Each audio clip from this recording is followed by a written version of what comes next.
네, 안녕하세요. GTS 한국사 오늘은 주제 26 독립협회와 대한제국에 대해서 한번 살펴보도록 하겠습니다. 자, 여러분, 오늘은 독립협회 그리고 이제 대한제국 주인공이 이제 두 개인데요. 각각의 활동을 좀 잘 구분하는 것이 중요해 보입니다. 자, 독립협회는 어떤 활동을 했고, 특히 이제 대한제국에서 추진했던 개혁을 우리가 광무개혁이라고 부르거든요. 그 광무개혁의 내용이 무엇인지를 갑오을미개혁이랑 좀 구분해서 알아둘 필요가 있겠습니다. 마지막으로 독립협회가 지향했던 국가의 모습과 대한제국이 지향했던 국가의 모습이 조금 다르거든요. 어떤 차이점이 있는지도 여러분이 좀 살펴보기 바랍니다.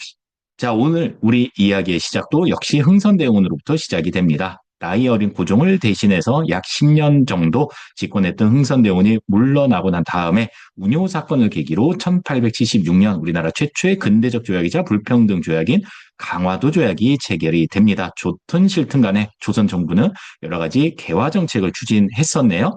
자, 여기에 대해서 세 가지 방향에서 반발이 일어나게 된다라는 이야기를 했었습니다. 첫 번째는 양반 유생들이 성리학적 질서를 지켜야 됩니다라는 위정척사 운동이었고요. 두 번째는 차별받던 구식 군인들에 의한 이모군란 되겠습니다. 자, 마지막 세 번째는 정권을 온건계합파로부터 빼앗고 싶었던 급진계합파가 일으켰던 맞습니다. 1884년에 갑신정변 되겠습니다. 그리고 이로부터 10년 후에 동학 농민운동이 일어나게 되고요. 그 같은 해에 갑오을미개혁도 있었다라는 얘기를 했었습니다. 그게 바로 지난 시간의 주제였죠. 여러분 한번 기억을 떠올려 보세요. 갑오을미개혁이 중단되게 된 계기가 뭐였나요? 맞아요. 고종이 러시아 공사관으로 도망간 아관 파천 때문에 모든 계획이 중단이 됐다라는 얘기예요. 자, 한번 다시 여기서 한번 생각을 해봅시다. 아관파천이라는 거는 고종이 러시아 공사관에 도망가서 그 러시아 공사의 보호를 받는 그런 상황을 의미를 하잖아요.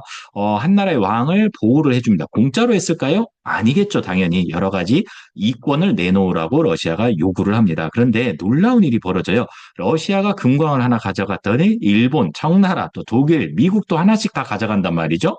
우리가 주지도 않았는데 자동으로 다 가져간단 말입니다. 이게 왜 이런 일이 벌어졌을까요? 그렇죠. 우리 예전에 배웠던 것 중에 최혜국 대우 조항이라는 게 있었죠. 각 나라들이 최혜국 대우 조항을 앞세워가지고 우리나라 이권 침탈이 굉장히 심해졌던 시기가 바로 요 아관파천 시기다라는 얘기예요. 자, 한편 요 갑신정변 실패 이후에 미국으로 망명을 갔던 서재필이 국민들을 좀 계몽을 해서 근대 국가를 세워야겠다라는 부푼 꿈을 안고 귀국을 하게 됩니다. 그리고 정부의 지원을 받아서 독립신문을 발간을 하고요. 독립문을 세우기 위해서 독립협회도 세우게 됩니다. 이게 바로 독립협회의 시작이라고 볼 수 있겠습니다. 그리고 성금만 내면 누구나 독립협회 회원이 될 수 있었거든요. 그래서 많은 백성들이, 많은 민중들이 또 여기에 가입을 하게 됩니다. 그렇게 해서 모금된 돈으로 마침내 독립문을 세우게 되는데 여러분 독립이라는 단어를 들으면 우리는 자동 반사적으로 일본으로부터의 독립을 떠올리게 되는데 사실 이 독립문은요 일본이랑은 별로 관련이 없습니다. 청나라로부터의 독립을 의미합니다. 그 증거가 바로 여기 앞에 있는 기둥 두 개예요. 이게 어떤 문이냐면은 이게 어떤 기둥이냐면은 청나라 사신을 맞이하던 영은문의 주춧돌이라고 보면 돼요. 여기를 헐어버리고 그 바로 앞에다가 독립문을 떡하니 세운 걸로 봐서 우리는 더 이상 청나라를 큰형님으로 모시지 않고 독립의 의지를 알리겠다라는 의미로 보면 되겠습니다. 이게 이제 오늘날의 모습이고요. 3호선 지하철 타고 가다 보면은 독립문역이 남아 있습니다. 이제 독립협회 활동을 좀 살펴보겠습니다. 자, 독립협회가 이 열강들의 이권 침탈에 강력히 반발을 합니다. 이 이권 침탈이 왜 일어났을까를 따져보니까 고종이 러시아 공사에 보호를 받고 있기 때문이다라고 생각을 했던 거예요. 그래서 고종한테는 돌아오세요 임금님이라고 이제 요구를 하고 열강들의 이권 침탈을 강력하게 비판하기 시작합니다. 자, 그래서 결국에 1년 후인 1897년에 고종이 돌아와서 스스로 황제로 업그레이드를 합니다. 그렇게 해서 세워진 황제 국가가 바로 대한제국이 되는 거고요. 요 대한제국 이야기는 잠시 뒤에 이어가도록 하겠습니다. 자, 독립협회는 국민들을 계몽하기 위해서 각종 토론회를 엽니다. 국권을 수호하기 위해서 이권 수호 운동을 벌이기도 했었고요. 또 자유민권 운동으로서 백성들의 신체 자유권 또 재산권을 보장하기 위한 여러 가지 집회, 그다음에 여러 가지 노력을 하게 됩니다. 또 자강개혁 운동의 일환으로서 서양식 의회를 설립하려는 그런 모습도 보이게 됩니다. 와, 이 의회 설립 운동 하면은 여러분 독립협회랑 좀 짝지어서 알아두기 바랍니다. 그리고 최초의 근대적 민중 집회라고 할 수 있는 만민공동회를 열어서 러시아의 이권 침탈을 강력하게 규탄합니다. 이때 러시아가 부산의 영도, 그때 당시는 전령도라는 이제 이름으로 불렸는데 섬이에요, 섬. 거기를 좀 빌려 쓰겠다라는 이제 요구를 하고 있었는데 빌려 쓴다. 이거를 조차라고 불러요. 조차. 그래서 러시아의 전령도 조차 요구를 저지하는데 성공하기도 합니다. 말이 좀 어렵죠. 절영도는 부산에 있는 섬 이름이고요. 조차는 빌려 쓴다라는 뜻이고요. 요구는 말 그대로 요구고요. 그거를 저지했다라는 성과를 내기도 했습니다. 만민공동회는 민중집회였으면은 그 다음에 열린 관민공동회는 이번에는 관리들까지 같이 참여를 한 그런 민중집회라고 보면 되겠습니다. 자, 요 관민공동회는 이제 정부 관리들도 같이 참여를 했다라는 얘기예요. 여기서 이제 우리 나라를 좀 근대식으로 좀 운영을 하자라면서 6가지 건의사항을 결의를 합니다. 헌의 6조라고 부르는데 여러분 교과서 123쪽 날개글에 나와 있으니까 한번 내용을 살펴보기 바랍니다. 고종에게 바치기 위한 6가지 건의문이라고 보면 되겠습니다. 고종이 이걸 딱 읽어보니까 일리가 있구나. 이대로 시행하도록 하라. 라고 이제 고종이 오케이 사인을 이제 내게 되는 거죠. 그래서 그때 당시에 이제 의회를 설립하기 위해서 요 중추원을 좀 개편을 하자라는 뜻에서 중추원의 신관제를 정부에서 반포하기도 합니다. 요 중추원을 좀 개편하자라는 이제 그런 매뉴얼 정도로 생각을 하면 되겠습니다. 자, 이렇게 해서 이제 우리나라도 드디어 이 중추원이라는 자문기관이 서양식의 의회 기능을 가질 수 있는 계기가 됩니다. 그러자 기존의 권력을 갖고 있었던 보수 세력들이 위기감이 느껴지는 거야. 이러다가 우리가 독립협회의 권력을 뺏기는 거 아니야? 이런 걱정을 하면서 공화정 음모론을 퍼뜨리기 시작합니다. 자, 여러분 공화정은 임금 없는 나라 시스템을 다 공화정이라고 이야기를 하거든요. 독립협회는 단 한 번도 고종 없이 공화정을 하자라는 얘기를 한 적이 없는데도 불구하고 권력을 잃을 것이 두려웠던 보수 세력은 고종에게 가가지고 임금님, 저 독립협회라는 녀석들이 임금님을 쫓아내고 공화정을 하려고 한대요. 이렇게 이제 일러 바친 거예요.